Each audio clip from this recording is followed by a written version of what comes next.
Well, let's bring in now Greg Sheridan, foreign editor at the Australian newspaper, for more on this. Greg, I guess the immediate question, what do you expect will happen there on the border between Turkey and northern Syria? Well, I expect the Turks will mount some kind of operation. There is enormous chaos in the American position.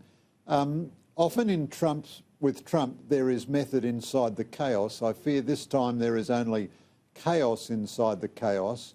1,000 US troops were never going to stop the Turks or anybody else, but they acted as a tripwire. You'd be perfectly insane to attack American troops, knowing what the Americans could do to you in retaliation. So they were operating at a kind of psychological level of deterrence anyway. Now, even if Trump does, as your previous piece said, engage in some kind of U-turn, the psychological utility of their presence as a deterrent has probably disappeared. By the same token, there's some utility in Trump making all these new economic threats against Turkey, because it does put Turkish action under the spotlight and put a premium on their undertaking a limited action. But it's intensely unpredictable, David. I'd be lying to you if I told you I had any idea.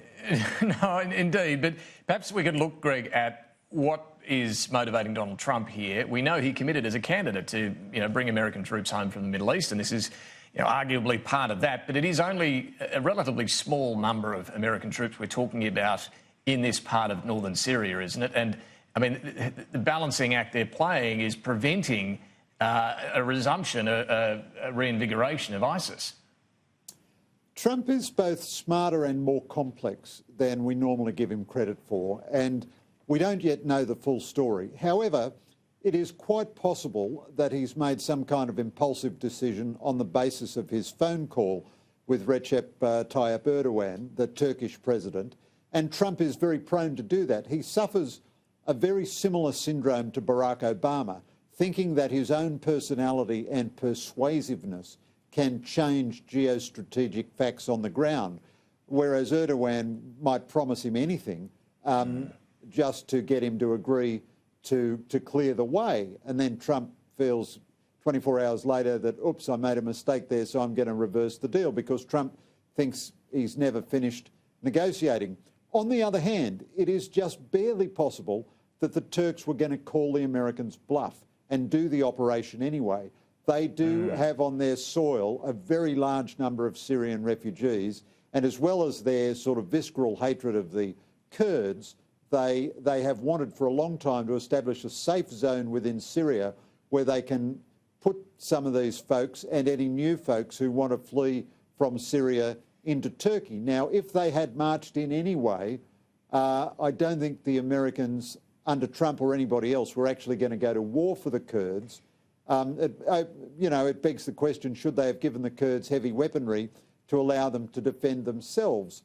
The Americans often keep allies, semi-starved of key supplies because they don't want to have to bear the cost of whatever the allies do. But you can't have it both ways. You can't say, we'll take care of you fellas, and then say, oops, we're only kidding. We're going to leave you to your own devices after all.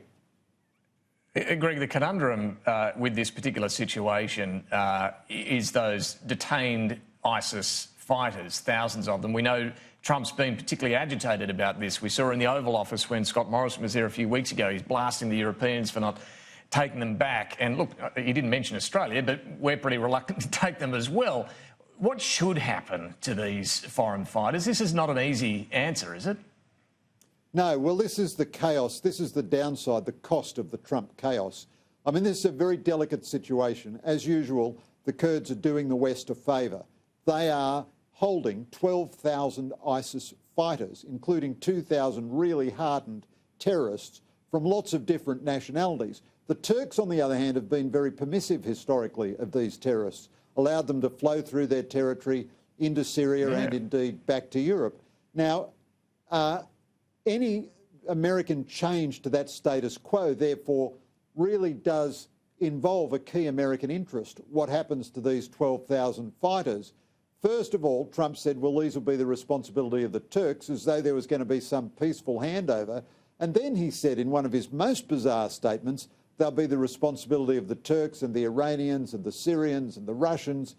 God alone knows what that means. But David, I'd enter a marginal disagreement. I actually don't think the biggest issue is the ISIS fighters.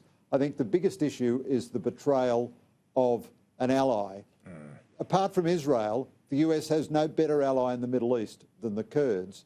And if they'll sell the Kurds down the drain, that is very disturbing for all other allies. It doesn't render US alliances worthless, but I think those commentators who say, well, this is pretty worrying for other US allies, they have more than half a point. Well, that brings us, Greg, to a more domestic matter. We rely, of course, hugely on that American alliance for our own military defence. The Defence White Paper, though, what did you make this week of Defence Minister Linda Reynolds indicating that it's already out of date? This is a very important speech by Linda Reynolds, and I write about it at length in The Australian tomorrow. She's had a good start to her portfolio. This was a good speech, very candid, but it doesn't make any logical sense. So she says explicitly in her speech, the situation is much worse than we envisaged in the 2016 Defence White Paper. It's getting much, much worse. She also says we're embarked on this naval build-up because we must. Circumstances force us to. Yet, although the situation has got much worse than it was 3 years ago, we're going to stay with exactly the same defence acquisition program that we envisaged when the 2016 Defence White Paper was written way back in 2015. So that's not logical. The situation has got much worse, but we're not going to do anything different. It's also not logical to say that we've been forced into this action, and yet the action doesn't yield any results until the late 2020s and the late 2030s. We get our first frigate in 2027 and our first submarine in 2035. And finally, she also says by 2035, we're going to confront a region with 300 submarines active in it, 300 military submarines. And how many of our new submarines will we have by 2035? One. Now, all of that added together shows to me we don't take ourselves seriously. This government, despite all its rhetoric, it's much better than previous governments, but despite all the rhetoric, does not take our national security seriously, except that our secret policy remains. We curry favour with the Americans and hope that they look after us. That is the beginning and the middle and the end of our national security policy.